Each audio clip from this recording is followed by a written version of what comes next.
The special guest is Colin Wright, who you may remember from BSB from years ago. And, well, he's back, this time as the Mavuno.com Halsall Racing Team manager. And he joins us nicely on the line. Hi, Colin. Hi, Lester. How are you? Very well, thank you very much. Kiko has an absolute barrage of questions for you, Colin.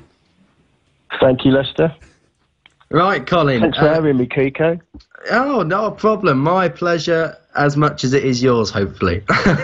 Right, we'll get stuck in then. To people who may have only just come into British Superbikes, maybe in the last 5 years, Colin Wright won't be a household name like it is for anoraks like myself. Just tell us a bit about your past in British Superbikes. It's been a glorious one at that. Oh, it goes back to 1988, I believe, Kiko, when Kawasaki first reintroduced themselves into road racing. We started with a couple of guys called Ray Swan and Roger Hurst back in those days. We did the Isle of Man, and I think Ray Swan finished second in the British Super Sport Championship that year. It might have been 89, not sure, but a long time ago. Indeed, it was back in the late 80s. But of course, you came to prominence really in the 90s. That was your main kind of. This was when Colin Wright GSE Racing became a big thing. Yeah, I mean, in actual fact, our first championship was with John Reynolds in Supersport. We won that, and then the following year he won the. I don't know if it was called Superbike then. I think it was called F1, or it was in the transition between F1 and Superbike. But, yeah, John Reynolds won for Kawasaki in 1992. And then I was offered an opportunity with Darryl Healy, and that was end of 98 for the 99 season. And with Troy Bayliss on a Ducati, which of course he won in 99. Then we took Neil Hodgson to win the championship in 2000. Then we went to World Superbike 2001 with James Toseland and Neil Hodgson. Do I need to go on? You can carry on going as long as you like. 2002 was a good year for you as well. I'm trying to remember. Oh, that's why you asked then. Yeah, it was a delay. My delay in tactics. Yeah, 2002 was good. Neil obviously got a fair few results. I think James Toseland maybe won a race, or was that 2003? It was 2003 when he broke up Neil Hodgson's run of 10. I think he was on or 9 or 10 or something like that. That's right, yeah. Yeah, so all in all, it was pretty successful going to World Superbike. We had a year off in 2004. 2005, we came back with Greg Lavia, and he won the championship that year. Blimey, then what happened? I think in 2006. Yeah, 2006. It was your next one was 08, but I think 2006 you had quite a. I remember it. I think it was Croft with Leon Haslam. It was one of the best. Yeah, Haslam, but I think he caught young Carl Harris on the last lap. Yeah, went a different tyre strategy. That's right. Yeah, it was dry in track, and no, they had the same tyres, I think, but Leon just managed his tyres better than Carl. Okay. Yeah, that was pretty good. Yeah, so blimey, Camia. That was 2009, wasn't it? So I've jumped a year. Yeah, it was shaky in 2008, as you said, and then Camia 2009. And then, we quit end of 2009. GSE Racing was then redundant, but it was fantastic years, fantastic.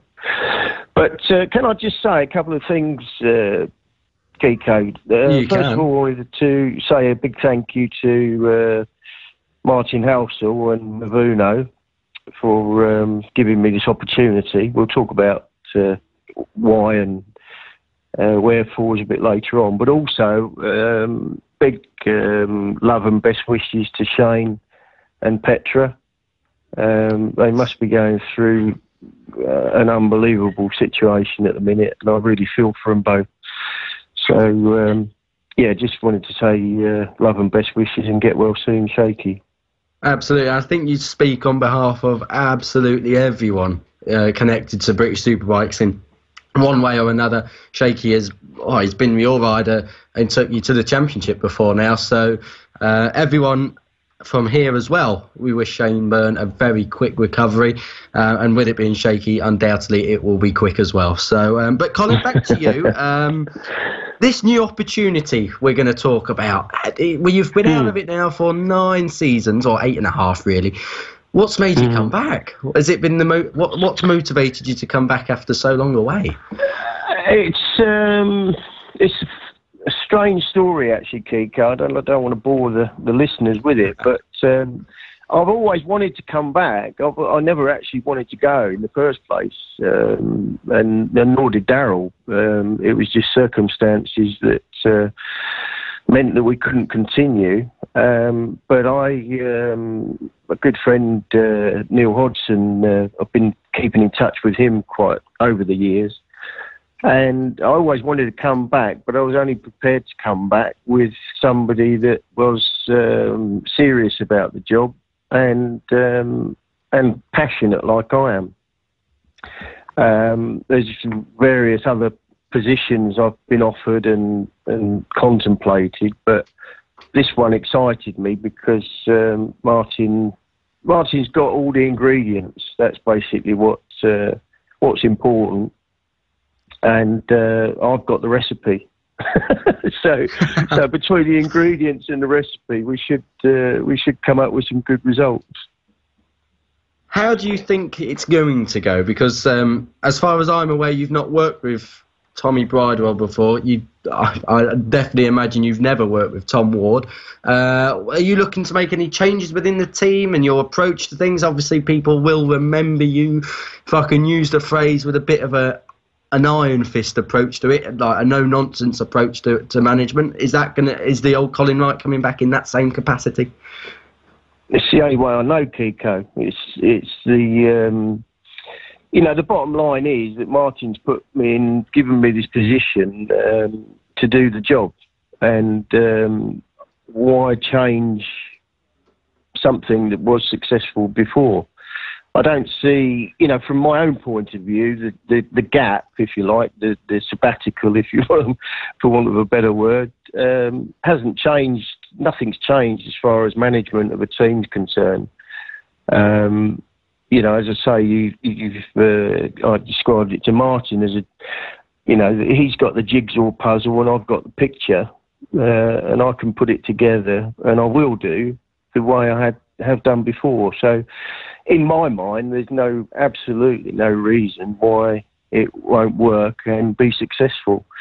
No, there's no ideas in my mind to want to change things. I want to or change riders. Indeed, the team it's perfectly able and willing to do the business. I've just got to make sure that every little detail is in the right place at the right time, which I pride myself on being able to do that. Will it be, at the moment, Tommy Bridewell's not in the top 10 in the championship. I think he's 11th. He's had a couple of top 10s up to now. Can your influence, you're coming in at Knock Hill, so that's round 5 of the championship. That leaves 4 rounds until the showdown after that, 6, 7, 8, 9. Can you get Tommy Bridewell to the showdown? It's a big ask, and probably, in short answer, is probably not. I back 2 rounds ago, I put a matrix together, or spreadsheet, showing Tommy what he needed to score points-wise between the start of the season and the showdown. And you're looking at around sort of 10, 11 points per race would sort of comfortably get you into the showdown, I think. If you were to finish all the races up to the showdown in 6th, 7th position. So it's doubtful. But ultimately, I think the important thing from mine and Martin's point of view, certainly Mavuno, is that we let people know we're there. 10th isn't good enough. That's Tommy's not happy with that, and nor am I. And Martin definitely isn't. But we're gonna make ourselves known. We're gonna sort of improve week on week, and no, probably won't make the showdown, but we will make our mark, let's say. With the National Superstock 1000 Championship, it'll be a little bit of a different approach. Obviously, the showdown was the target coming into the year for Tommy. That's undoubted, I don't think. But with Tom Ward, a rookie in the National Superstock 1000 class, and before we had that 6-week break, he actually showed something that I don't think he'd shown in the first 2 rounds, showed a bit of a spark, looked like he was making big progress. What's your plan for him? Well, actually, Tom and I have spent quite a long time on the telephone. Indeed, even the day that he was testing at Snetterton, we were on the phone probably 6 or 7 times during the day. I'm quite excited about Tom and his future because I think he's got what it takes. I mean, I'm going to be a bit controversial now, but I would say that there's no physical reason why any rider can't be as good as Valentino Rossi. Okay. Physically. That's a big statement. Well, it is, but I'll explain.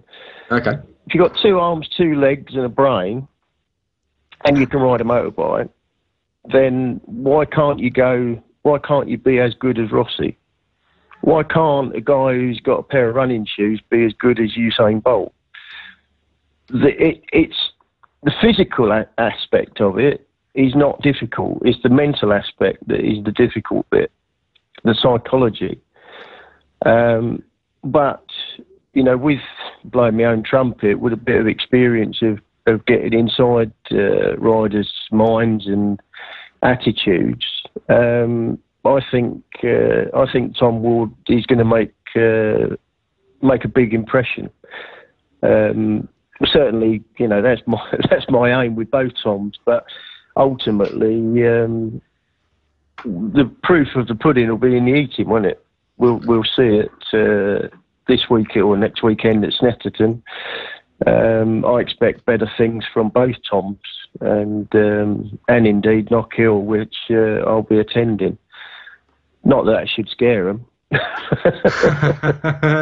Oh dear, he started already. Going back to your first stint in British Superbikes, who would you say, we'll talk about first stint as in the first stint, and then when you came back in 2005 to 2009, who was the easiest rider to work with and who was the hardest rider to work with, and why?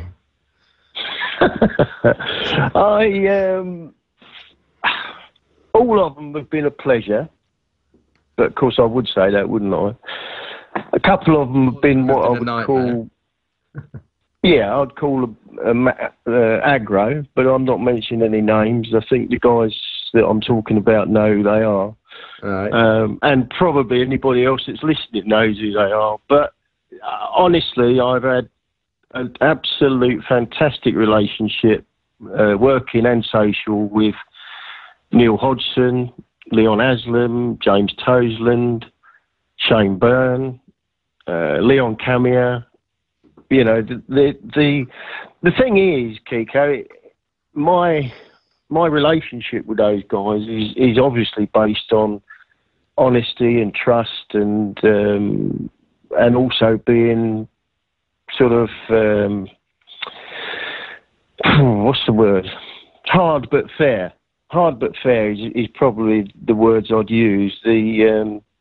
we've often had face-to-face arguments and rows even with each one of them. But they're done behind closed doors, you know, and at the end of whatever session we've had, there's been a handshake and a hug and, you know, wishing each other all the best. And that's what it's all about in my mind. You can't hide behind wishing or wanting. You know, you've got to make things happen. You can't wait for them to happen. You know, one of my old adversaries, Rob McKelney, he was a great one for every week in the press release. He'd say, well, we had a bit of bad luck this week. We had a bit of bad luck this week. Well, you know, bad luck will follow you if you don't try hard enough. That's controversial for you, isn't it? You keep going, Colin. You keep going. Right, okay. Since we didn't get an answer out of which one was best and which one wasn't, I'll get an answer out of you on this one. Talk me through Donington Park Race 2 2000. And if anyone doesn't know about that race, explain to them what happened. It was probably the most unbelievable race in World Superbike history, and still is. It's something I will never ever forget. The details of which are very sketchy, but I'll tell you this, Kiko, we didn't have a garage. We didn't have the luxury of a garage. We actually had a tent actually, and we were parked in a different postcode to the paddock. We was probably nearer Mallory Park than we were the start finish at Donington. So we were, you know, we were sort of like second-class citizens, I suppose. But Neil was on fire. He was just, you know, that year he was just on the crest of a wave, which is one of my other favourite sayings. If you get on the crest of the wave, make sure you ride it for as long as you can. Yeah, Neil was a wild card. He was probably, I don't know what the bookies would have offered, but probably 100 to 1. And he won. I mean, clearly, Frankie Kelly actually hit his private parts on the fuel tank after having a bit of a tank slapper, a moment, shall we say, which helped. Yes. But nevertheless, I mean, both Chris Walker and Neil were catching Kelly, which is effectively why Kelly had the tank slapper. I think he was panicking because he saw the lap times were, you know, Neil and Chris were catching him. And on the last lap, Neil took the win. So, yeah, that was an unbelievable result. Having said that, the next wildcard round that we did at Brands was even more fantastic. The crowd was just, I wouldn't like to estimate, but I've been told it was anywhere between 80 and 100,000 people there. And the grandstand opposite the garages was full of orange because we were sponsored by INS at the time, which their team colour or their company corporate colour was orange.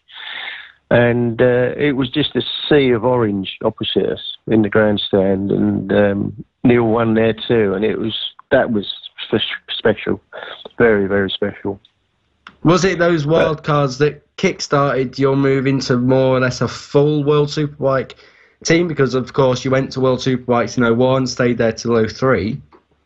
Was that the moment it all started thinking, well, maybe we could do this on the world stage at every track?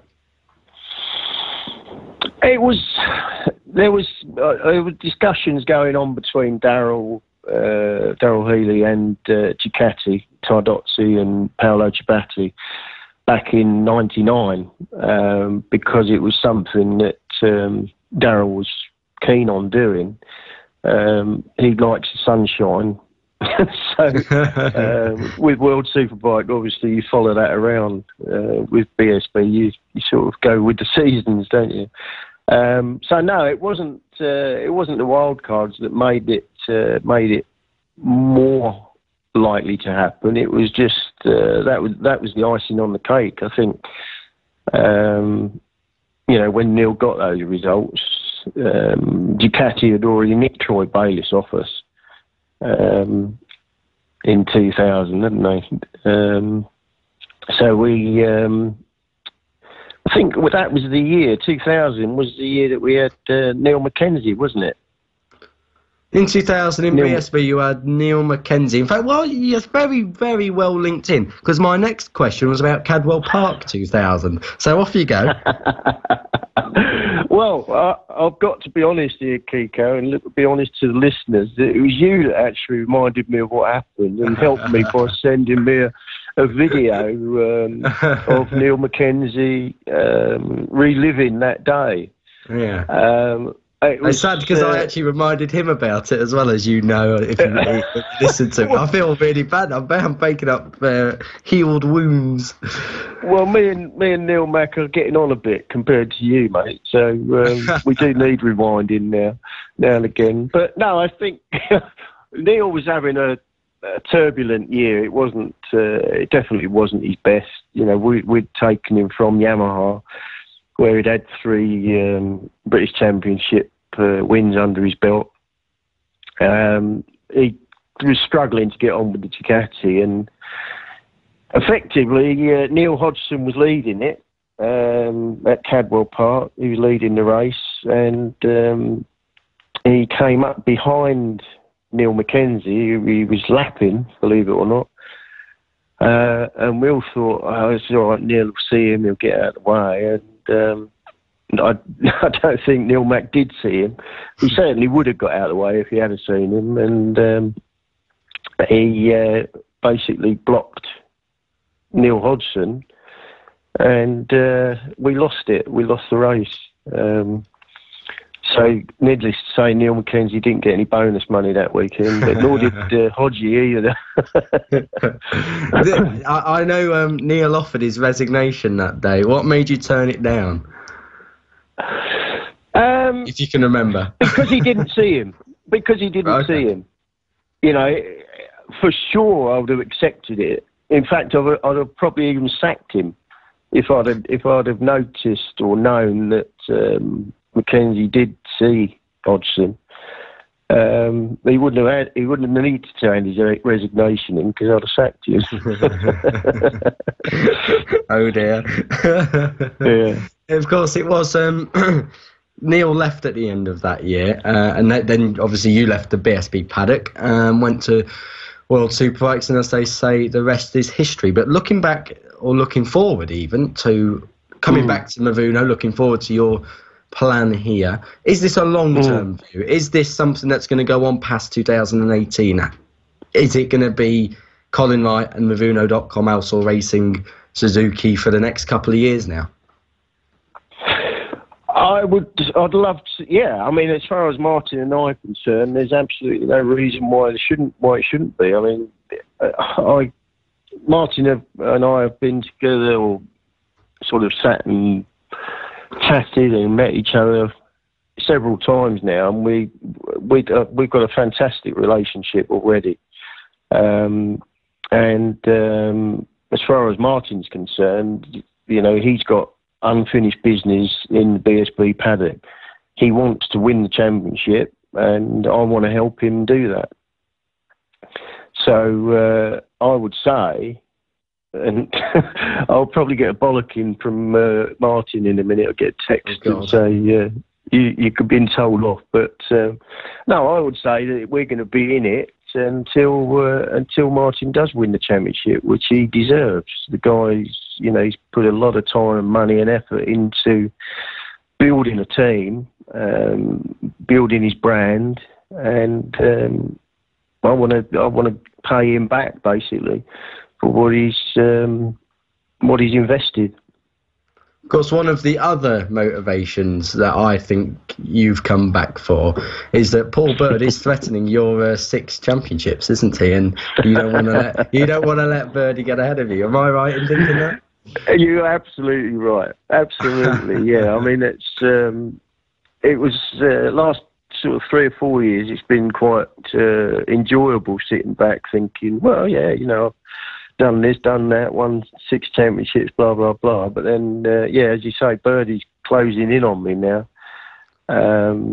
Although, you see, of course, blowing my own trumpet, he's only ever done it on two manufacturers' machines and 2 riders, I believe. Only Shaky and, am I right in saying it's Shaky and Easton? And Hislop in 2002. And Hislop. Yeah, you're right. Well done, Kiko.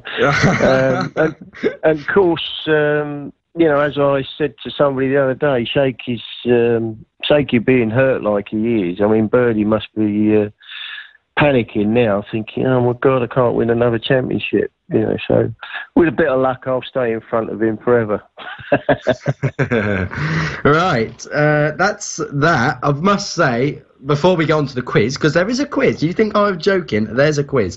We've got a couple of comments flooding for you, and I can tell you've been a popular guest already. Steve Wilfmore, Motor Rapido Ducati, says, Colin is my hero, wish I could afford him. Oh dear. Yeah. So what would you like to say to that? Say? Go on. Yeah, it's up to you. Martin's beaten to it. He's had loads of chances. And in actual fact, I don't know where they think where my budget starts or my pay packet starts, but it's nowhere near what it used to be. Let's put it that way. I think back in the good old days, it was. I think there was a lot more money about in them days. I think Ian Opcroft's also happy that you've been beaten to it by Martin Halsall, because he's the team manager at Motor Rapido, and he might be listening. So I think he's just saved himself a walk to the job centre. Andrew George has said, "Do you think James Ellison reached his potential? I guess he's on about 2009." Say it again, Kiko. Sorry, I missed that. Andrew George says, do you think James Ellison reached his potential? And I guess he's on about when he was with you in 2009, teammate to Leon Camio, of course. Yes, definitely. I mean, we as Darryl Healy always says to me, GSE made me look good, which they did. But I can also say that we made James Ellison the best he could have been that year, without doubt. I mean, he finished second. He was beaten all the way by Leon Camio, but bloody hell, he had some good races. Am I allowed to swear? Sorry.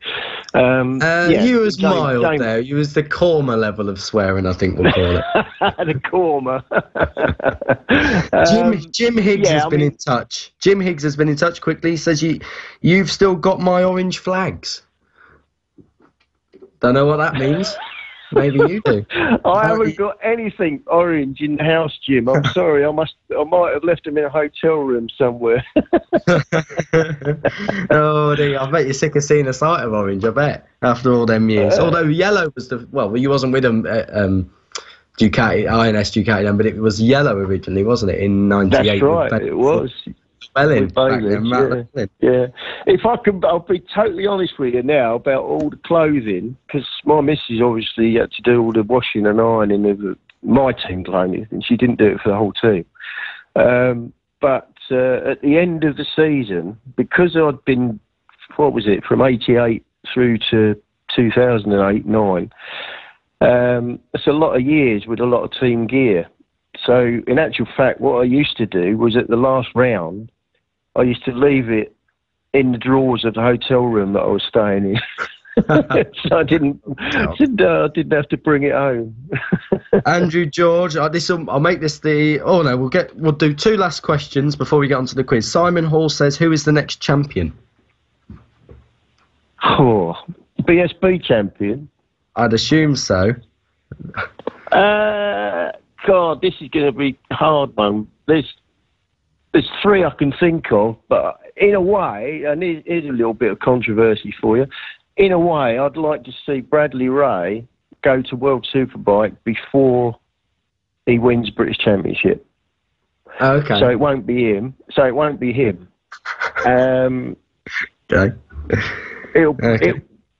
It will be Leon Haslam this year. Okay. That's my prediction. I've been polishing my crystal ball before the show started. Okay. Then you've got Christian Eden.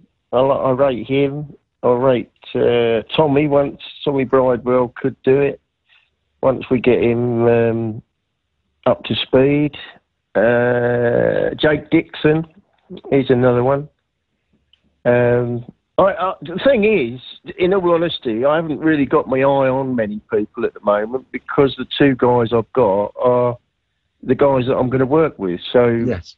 Why consider other people? I know that wasn't the question, but I've given plenty of answers. Yeah, exactly. That'll do. Andrew George has been on again. Last question before we do the quiz now. What's Colin's one pet hate about riders? What is your pet hate about riders? What do you hate in riders? Girlfriends. Oh, God. I've written that down because that's part of your subject tonight, isn't it? It is. Is that honestly the one pet hate you have about girlfriends? No, no, I was joking. I was going to say, I don't think Stacey will be too quick. I've got to say, outside influences is one of my pet hates, whether it be mums or dads or girlfriends, aunties, uncles, whatever.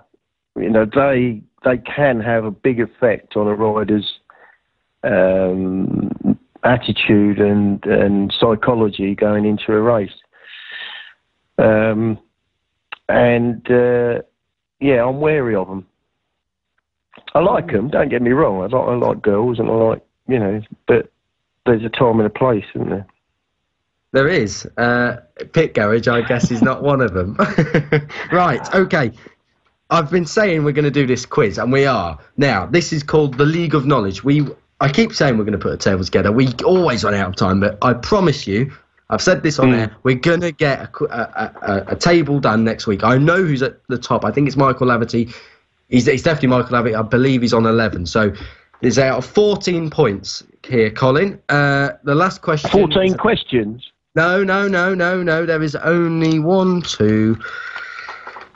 3, 4 questions, but they will come to 14 points. The last question is it's a multiple answer question, not multiple choice, multiple answer. You will get what I mean, and that is to time as well, 30 seconds. But the first 3 are not. So, first question, Colin. In 1999, who won the first race for GSC Ducati? Neil Hodgson. Correct. It was the first race of the season at Brands Indy. Now, you don't get any bonus points for this, but... He won the last one as well. All right. He won the first race. Is that after he took Sean Emmett out, or Sean Emmett took him out at McLean's? And they had a big fisticuffs in the gravel. I bet you didn't forget about that one, did you? Oh, yeah, I had, actually. Yeah, that was unbelievable with Odgie. He won the first race of the year, and he won the last race of the year. So Christ knows what he was doing for the rest of the year. I hope he's listening in, because he's going to love that. Yeah, I do. In 1998, you worked with Kawasaki in British Superbikes. Chris Walker won the first race of the year. Can you remember who was on the podium with him? Now, you get a point for each correct name here. So who was on the podium with Chris Walker first race of the year? What year, 98? 98. 98. I'm going to have a stab at John Reynolds and James Hayden. James Hayden is correct. You really annoy yourself here because John Reynolds wasn't, but his teammate Sean Emmett was. So he was right with the correct Ben Atkins Ducati. You just wrong ride on it. So we got 1 point there, 1 point there. Right, okay, moving on to question 3 then. What are the 2 circuits at which Tommy Bridewell has won at? Alton Park. Okay. And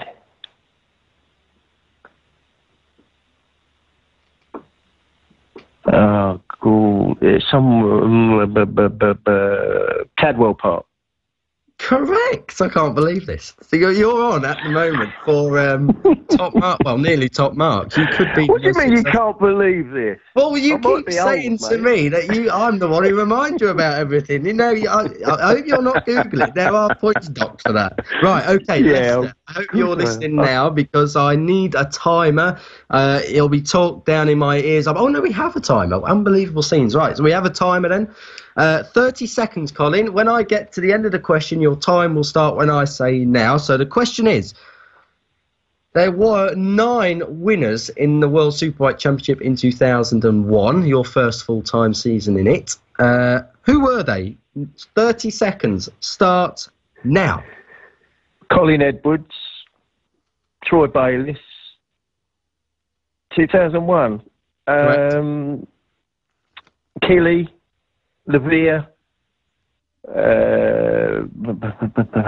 flipping it, Hodgson, Bostrom, don't know. 5 seconds. 5 seconds, 3, 2, 1, out of time. No. Okay, yeah. Right. So you said Colin Edwards, that was obviously correct. He was second in the championship that year. You said Ben Bostrom. I think he went on a mad run, actually. He won his first in Kyle Army, then went on a mad mid-season run. Troy Bayliss was champion that year. He was correct. Bostrom was right as well, I should say. Neil Hodgson obviously won for you at home at Donington for a second year running, and Frankie Keeley actually won the other race at Donington. He always seems to go well at Donington. You said Levere. Greg Levere never actually won a World Superbike race, I don't believe. So that was a wrong answer. But you did get 5 out of 9. So I suppose you could say more than half, but only by laws of numbers. You could have said Troy Corser did the double at the first round. Of course. You could have said Makoto Tamada, who did the double as a wild card at Sugo. Yeah. You could have said also Ruben Zaus, who won at Assen. Flipping it. Yeah. And I think you're going to annoy yourself here because at the last round at Imola, Neil Hodgson, I think, ran up the slip road, or was that in 2002? Either way, he would have been in that race with Tosland, who James had a brilliant run at that race as well. But there was a first-time winner at that round, Regis Laconi. In race 2. So you could have said Laconi as well. But 5 out of 9, if you add that on, 7, and then you got the other 2, you're on 9 points. That is very high up, I must say. I am relatively impressed with that. So 9, you're there. I think that places you in the top 3. I'm not sure. Might place you at joint 3rd or something. But a very good show in there. Obviously, we'll have to get the rest of your team on now as well, of course, because you are with them. But Colin, I'm sure this won't be the last time me and you have a chat, but on air, fantastic. I had lots of interaction, lots of positive feedback as well. Thanks for coming on. I'm really liking the flat cut, by the way. I'm thinking of getting one myself. Thanks for your time, Kiko. I've enjoyed it, and I hope your job goes from strength to strength, mate. I really do. You deserve it. You. I hope yours does as well. I hope this is the start of the comeback. Oh, mine will. You don't have to hope. It will. No questions asked there, then. Colin, thanks for joining us live on Air Motorsport Radio, the Superbike Show.